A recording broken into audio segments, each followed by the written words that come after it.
the nature-based charity Dandelion Time, which gives early support to children who've suffered from traumatic experiences such as domestic abuse and neglect. The charity's farm is over at West Farley in Kent, and they've got a couple of woodland branches in Ashford and Shorn.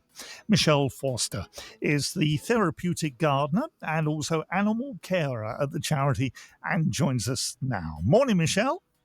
Good morning, Pat. Can you describe the farm and the fields for those that don't know? Yes, so we have 22 acres at West Farley, and it consists of a piece of ancient woodland with a lovely campfire in there for the children to use, and we make dens in there, and then we have a meadow which is for the wildlife, and we have a bird hide so the children can view the birds. We also have a pond that's being developed at the moment, and then we have several fields for our animals, and then we have the main field where a lot of the therapy goes on, closer to the building. Yes, and I was going to ask you, as a therapeutic gardener and animal carer, how does the farm help children and their families to heal? So when the families come to us, quite often the children haven't been able to experience animals close up. Sheep, for instance, there are places, but to be able to go into the field and actually pet the sheep and put their hands into their soft, warm wool is a lovely experience for them. And to be able to help feed them, give them their hay.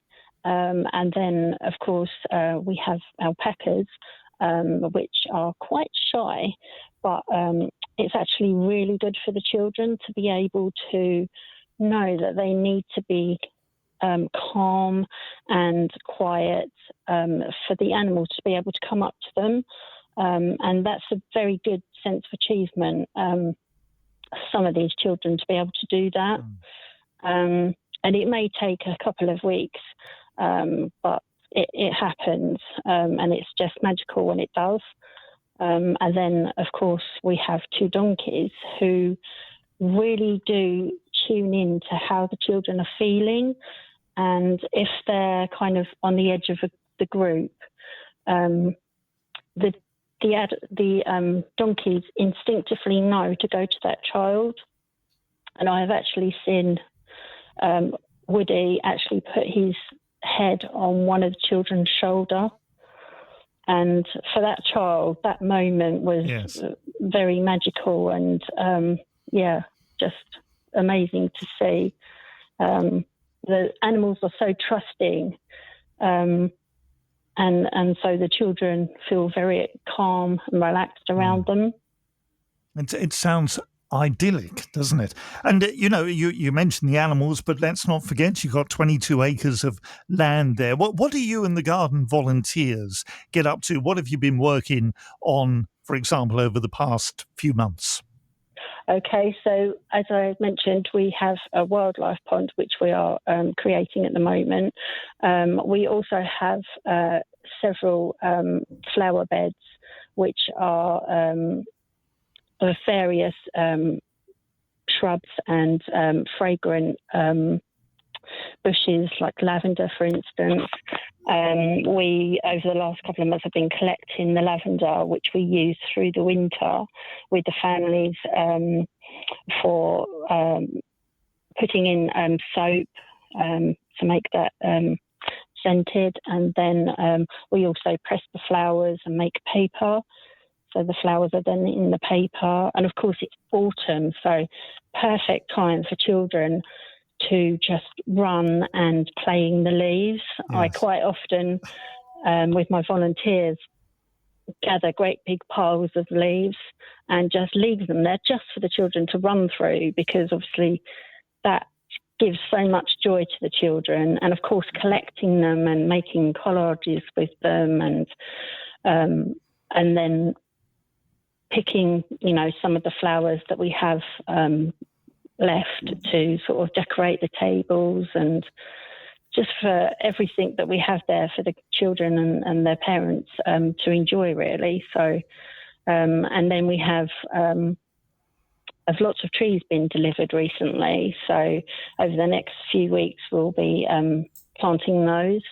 So the families will probably help with some of that as well. So they get involved with everything that I do with my volunteers in the garden. So we'll probably start planting some broad beans now, and just tending to the earth and getting it ready for letting it to sort of rest until the spring. So yeah, it's something that I know in sort of, how we say, later generations now, where we grew up as older people.